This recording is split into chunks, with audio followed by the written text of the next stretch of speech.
నమస్కారం అండి. ఈరోజు అమ్మ ఆసన అన్నద వృద్ధాశ్రమంలో అనగాను రామకృష్ణ పరమహంస గారు అన్నదాత వివరిస్తున్నారు. అలాగే ఈరోజు సందర్భం అంటే మానవ సేవ మానవ లక్ష్యంగా 65 మంది నిరాశ్రయులకు ఆకలి తీర్చడానికి శ్రీ రామకృష్ణ పరమహంస గారిచే నెలవారీ దాతగా ఈరోజు ఉదయం టిఫిన్తో అన్నదానం మరియు మధ్యాహ్నం లంచ్తో అన్నదానం చేయడం జరుగుతుంది.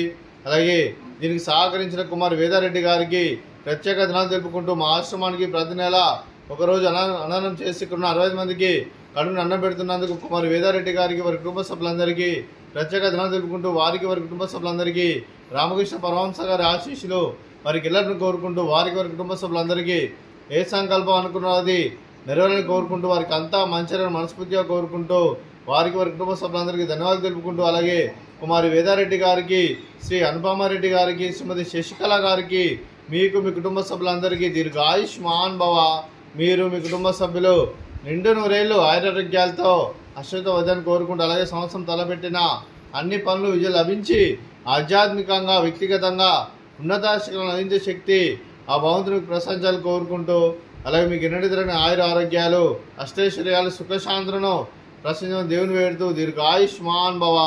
అలాగే కుమారి వేదారెడ్డి గారికి వారి కుటుంబ సభ్యులందరికీ ఆ పరమశివుని ఆశీస్సులు ఇక్కడ ఉన్న 65 మంది ఆశీస్సులు మీకు ఎల్లరిని కోరుకుంటూ శుభాకాంక్షలు అండి.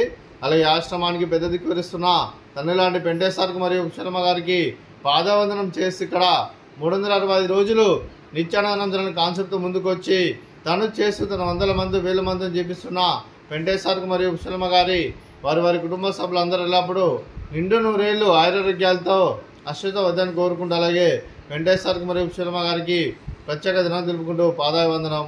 అలాగే ఈరోజు కుమారి వేదారెడ్డి గారు మీరు మీ కుటుంబ సభ్యులు అన్నదానం చేస్తున్నారు, మేము అన్నదానం స్వీకరిస్తున్న దాత సుఖీ భవ. అలాగే ఈరోజు అన్నం చేస్తున్న వంటకాలు స్వీట్ బాదుషా, ఫ్రూట్స్ బనానా, అలాగే రైస్, అలాగే బెండకాయ టమాటా పప్పు, సాంబారు. అన్నదాత సుఖీ భవ, అన్నదాత అన్నదాత సుఖీ భవ, సుఖీ భవ, సుఖీ భవ, సుఖీ భవ.